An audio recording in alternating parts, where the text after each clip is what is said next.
గతంలో ఎట్లయితే మైక్రోసాఫ్ట్ అనేది హైదరాబాద్ రూపురేఖలు మార్చిందో అది ఈ గూగుల్ పెట్టుబడి విశాఖపట్నం రూపురేఖలు మార్చిపోబోతుంది. ఇది కేవలం ఒక డేటా సెంటర్ గురించే కాదు, కేబుల్ ల్యాండింగ్ స్టేషన్ ఉంటుంది, రెన్యూబుల్ ఎనర్జీ ఉంటుంది, ఏఐకి సంబంధించిన అనేక కంపెనీలు కూడా విశాఖపట్నానికి వస్తాయి. కొన్ని రిపోర్ట్స్ కూడా మనం చూస్తే 25 times మల్టిప్లైర్ ఎఫెక్ట్ ఉంటుంది ఈ పెట్టుబడుల వల్ల.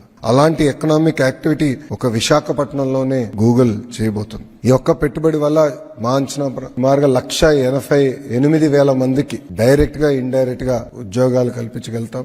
లోకల్ ఎకానమీలో సుమారుగా 48,000 కోట్ల 5 సంవత్సరాల ఇంపాక్ట్ ఉంటుంది ఒక లోకల్ ఎకానమీ మీద. ఇదంతా మీరు చూస్తే మొదటి మీటింగ్ నేను సెప్టెంబర్ 2024లో గూగుల్ ప్రతినిధులు విశాఖపట్నానికి వస్తే వాళ్ళని హోటల్లో నేను లంచ్ ఆర్గనైజ్ చేసి నేను నా కారులో ఆనాడు అక్కడ తీసుకెళ్లి ఎక్కడైతే డేటా సెంటర్ వస్తున్నా స్థలం వాళ్ళు కూడా చూపిస్తాం జరిగింది. కరెక్ట్ గా 1 నెలలో తర్వాత నేను యుఎస్ కి వెళ్ళా. మీ అందరూ తెలుసు, అక్కడ గూగుల్ క్లౌడ్ లీడర్షిప్ ని కూడా నేను కలుస్తాం జరిగింది. 1 నెల తర్వాత అంటే నవంబర్ లో గూగుల్ ప్రతినిధులు వచ్చి గౌరవ ముఖ్యమంత్రి గారిని ఇదే హాల్లో వాళ్ళు కూడా కలుస్తాం జరిగింది. అక్కడ మేము చర్చించినప్పుడు ప్రత్యేకంగా ఆంధ్ర రాష్ట్రంలోనే చట్టాలు సవరణ కాకుండా దేశంలో ఉన్న కొన్ని చట్టాలని సవరణ తీసుకురావాలి, కొన్ని అంశాలపైన క్లారిటీ కావాలని వాళ్ళ ఆనాడు కోరటం కూడా జరిగింది. అది నేను స్వయంగా అశ్విని వైష్ణవ్ గారిని కలిసినప్పుడు కూడా ఆయన దృష్టికి తీసుకెళ్లాను. ఆయన వర్క్ చేశారు. గౌరవ ముఖ్యమంత్రి గారు, ఫైనాన్స్ మంత్రి నిర్మలా సీతారామన్ గారు కూడా అనేక మార్లు కలిసారు ఈ అంశం పైన. గౌరవ ప్రధానమంత్రి గారిని ఒక గూగుల్ పెట్టుబడి పైనే